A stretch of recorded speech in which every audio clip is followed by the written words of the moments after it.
জীবনে যারে চেয়েছি আজ আমি তারে পেয়েছি। আমার সাথে যে ধান্দা করবে তার জন্য মিষ্টি, আর আমার শত্রুর সাথে যে ধান্দা করবে তার জন্য বুলেটের বৃষ্টি।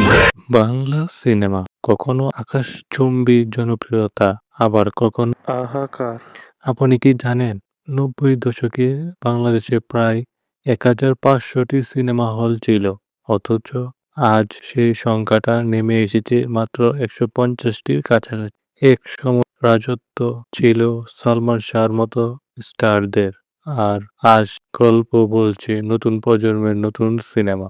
কিন্তু কেন মাঝপথে আমাদের ইন্ডাস্ট্রি মুখ টুকরে পড়েছিল, আর কেনই বা এখন মানুষ আবার পরিবার নিয়ে হলে ফিরছে? আজ কথা বলবো বাংলা সিনেমার এই অবিশ্বাস্য জার্নি নিয়ে। ৯০-এর দশককে বলা হয় বাংলা সিনেমার ইতিহাসের স্বর্ণযুগ। সেই সময়ে সিনেমা মানে ছিল উৎসব। বিশেষ করে সালমান শাহর উত্থান পুরো ইন্ডাস্ট্রির মূল ঘুরিয়ে দিয়েছিল।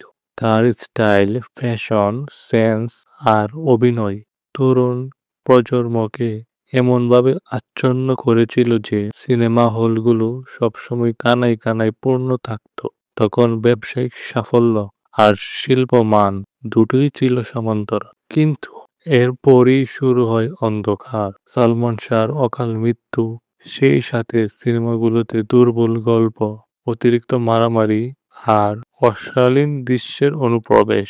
ভালো পরিবারগুলো হল থেকে মুখ ফিরিয়ে নিল। ১,৫০০টি হলের সংখ্যা কমতে কমতে তলানিতে এসে ঠেকল। আমাদের ইন্ডাস্ট্রি যেন হারিয়ে যেতে বসেছিল। তবে আশার কথা হলো বাংলা সিনেমা আবার ঘুরে দাঁড়াচ্ছে। এখানকার নির্মাতারা বুঝছেন যে কেবল অ্যাকশন নয়, দিন শেষে গল্পই আসল।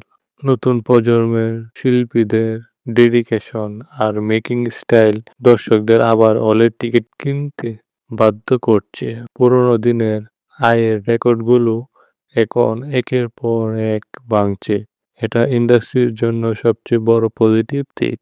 আসলে ভালো গল্প পেলে দর্শক যে সিনেমাকে ভালোবাসা দিতে কার্পণ্য করে না, তার প্রমাণ বর্তমানে এই হাউসফুল শোগুলো। তবে আপনাদের কাছে আমার প্রশ্ন, আপনার কি মনে হয় বর্তমান জেনারেশন কেন হঠাৎ আবার সিনেমা হলের প্রতি আগ্রহী হচ্ছে? এটা কি শুধু হাইপ, নাকি সত্যি আমরা কোয়ালিটি মুভি পাচ্ছি? আপনার মতামত অবশ্যই কমেন্টে জানাবেন।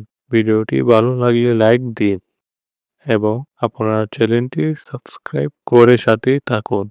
দেখা হবে পরবর্তী ভিডিওতে।